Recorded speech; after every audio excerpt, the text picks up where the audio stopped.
had always kind of been an athlete. He was always doing something. He was playing football or soccer or always doing something, or just even running because his dad's a runner. So when we hit these concussions and sports were kind of off the table, especially contact sports, it really kind of put a because he gained so much weight because he sat in his room or in our basement for months on end, was kind of a important thing for us. And so finding Shawnee that could bridge that gap of being able to accommodate where he was neurologically but still get that physical fitness in was key. We started, and I watched the first couple of sessions, and not that 18-year-olds want their mom watching them work out, but after everything we'd been through, he didn't get a choice.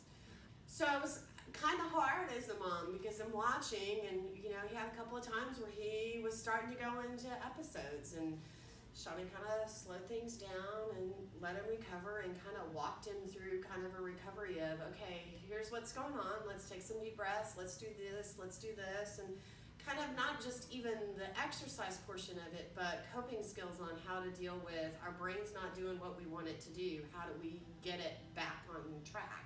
And what do we need to do mentally to get our brain doing what it's supposed to do? So it was really kind of interesting because those first couple of sessions, I was like, oh, we can't even make it through half an hour. And Shawnee was like, just keep going, just keep going, just keep going. So we just kind of kept going. Because I felt like we'd kind of tried everything else. I mean, we did bioneurofeedback, we did quantitative EEGs, we did all kinds of funky things because we just wanted an answer. And you'd think as a nurse I would know the answer, and I don't. And there's so much about the brain that even neurologists and people don't understand, and I think it's such a work in progress that we're still trying to figure it all out of what the wiring is up there.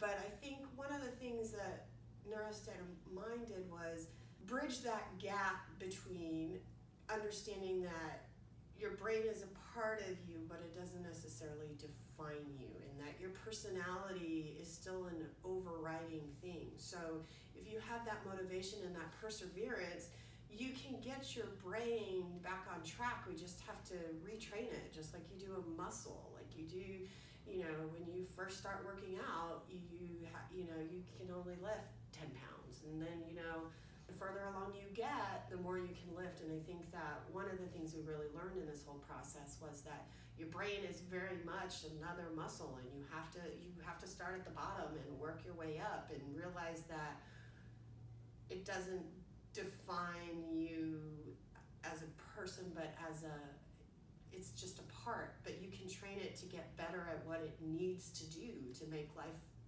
functional. First time we met, we just kind of talked about what Andrew's history was, everything we tried, where we were going, what I expected out of this. And my expectations were basically, I just need to try something. Like everything we've done, nothing's worked. We're, every other day we're having these episodes, and then we've lost the whole day. We're a year and a half behind in school. At this point, we don't even know if we're gonna graduate. Where do we go? What do I do? I just had no idea. And Shawnee's like, well, bring him back in 2 days and we'll do a whole assessment. I'll see where he is, what's kind of going on, and let's see what he's capable of and kind of go from there. And I watched even progression from everything at home, from having the experience of talking to all these other people that were in that same situation or even in a worse situation where he was, just gave him a different perspective. Having there to just kind of talk through things. I mean, there were times when I know that he would be having a rough day and was just kind of starting to spiral almost in some depressive episodes. And Shawnee was really good at redirecting of, this is what your brain is doing, not what you're doing. So let's get you back on track with that. So one of the things I really appreciated about Shawnee was not just the physical fitness with the neuro combination, but just the emotional support that she provided through the whole process. Because I think in so many respects, one of the biggest things he gained was just that confidence of being able to do it and being able to realize that just because his brain wasn't doing what he wanted to do didn't mean he couldn't do what he wanted to do.